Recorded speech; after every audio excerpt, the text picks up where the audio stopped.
Hello guys, കുറേ നാളായില്ലേ നമ്മൾ കണ്ടിട്ട്. അപ്പോൾ നമുക്കൊന്നൊരു സിമ്പിളായിട്ട് എങ്ങനെ ഉണ്ണിയപ്പം ഉണ്ടാക്കണം നോക്കിയാലോ.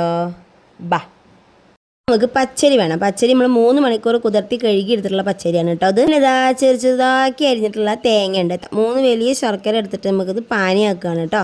ഒരു 3 ചെറിയ പഴം എടുത്തിട്ടുണ്ട് കേട്ടോ. ഇതിൻ്റെ പേരൊന്നും എനിക്ക് അറിയില്ല.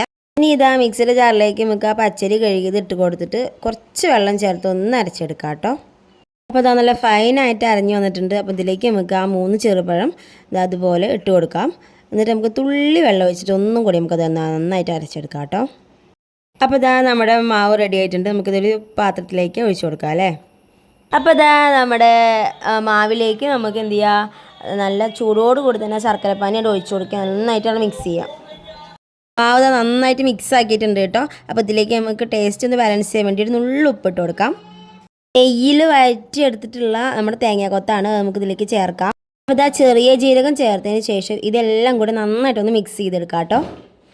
അപ്പോൾ ഇതാ നമ്മുടെ മിക്സ് നന്നായിട്ട് മിക്സ് ചെയ്തതിന് ശേഷം റെസ്റ്റ് ചെയ്യാൻ വയ്ക്കാം. അപ്പോൾ ഇതാ ഞാൻ ഇവിടെ 2 മണിക്കൂർ റെസ്റ്റ് ചെയ്യാൻ വെച്ചു കേട്ടോ. അതിന് ശേഷം ഇതാ കണ്ടോ, അതുപോലെ നമുക്ക് നന്നായിട്ട് ഇളക്കി കൊടുക്കാം. ഇളക്കി കൊടുത്തതിന് ശേഷം നമുക്ക് ഉണ്ണിയപ്പം ഉണ്ടാക്കാൻ തുടങ്ങിയാലോ. അപ്പോൾ ഇതാ നമ്മുടെ നോൺ സ്റ്റിക്കിൻ്റെ ചട്ടിയാട്ടോ ഞാൻ ഇവിടെ വെച്ച് കൊടുത്തിട്ടുള്ളത്.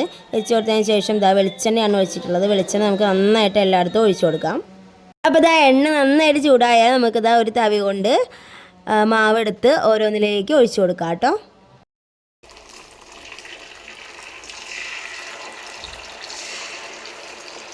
അപ്പോൾ ഇതാ എല്ലാ കുഴിയിലും നമ്മൾ ഒഴിച്ചു കൊടുത്തിട്ടുണ്ട്. ഇനി നമുക്ക് എന്ത് ചെയ്യാം, വെയിറ്റ് ചെയ്യാം, വേവട്ടെ. അതാ നമ്മുടെ ഓരോ പുറം നമ്മുടെ ഉണ്ണിയപ്പം എന്തിട്ടുണ്ട്. അപ്പോൾ ഞാൻ ഒരു കൈ കൊണ്ട് വീഡിയോ എടുക്കലും ഒരു കൈ കൊണ്ട് മറിച്ചിട്ടുള്ള ആയതുകൊണ്ട് ഉണ്ണിയപ്പത്തിന് തിരിയാനൊരു മടി. അപ്പോൾ ഞാനൊക്കെ മറിച്ചിട്ട് കാട്ടിത്തരാം കേട്ടോ. നമ്മുടെ ഉണ്ണിയപ്പം റെഡി ആയിട്ടുണ്ട്. നമുക്ക് അതോട് കുത്തി എടുത്താലോ. നമുക്കൊരു പപ്പടക്കോൽ ഉപയോഗിച്ച് എല്ലാം കുത്തി എണ്ണ കളഞ്ഞ് എടുക്കാം കേട്ടോ. അപ്പോൾ ഇതാ നമ്മുടെ ഉണ്ണിയപ്പം നമുക്കൊരു പേപ്പറിലേക്ക്, വിരിച്ച പേപ്പറിലേക്ക് ഇടാം കേട്ടോ. ഒന്നും കൂടി എണ്ണ ഒന്ന് വാരാൻ വേണ്ടിയിട്ടാണ്. അപ്പോൾ ഇതാ നമുക്ക് നമ്മുടെ ബാക്കിയുള്ള മാവും കൂടി നമുക്ക് ഉണ്ണിയപ്പം ഉണ്ടാക്കിയെടുക്കാം. അപ്പോൾ ഇതാ കണ്ടോ എത്ര സോഫ്റ്റാണ് നമ്മുടെ ഉണ്ണിയപ്പം, നോക്കിക്കേ. നല്ല സോഫ്റ്റ് ആയിട്ടുള്ള ഉണ്ണിയപ്പമാണ്. അപ്പോൾ എല്ലാവരും ട്രൈ ചെയ്ത് നോക്കൂ കേട്ടോ. അപ്പോൾ ഇതാ നമ്മുടെ സിമ്പിൾ ഉണ്ണിയപ്പത്തിൻ്റെ റെസിപ്പി എല്ലാവരും കണ്ടല്ലോ അല്ലേ. അപ്പോൾ എല്ലാവർക്കും ഇഷ്ടപ്പെടിച്ചാൽ ലൈക്ക് ചെയ്യുക, ഷെയർ ചെയ്യുക, സബ്സ്ക്രൈബ് ചെയ്യുക, ഉണ്ടാക്കി നോക്കണേ.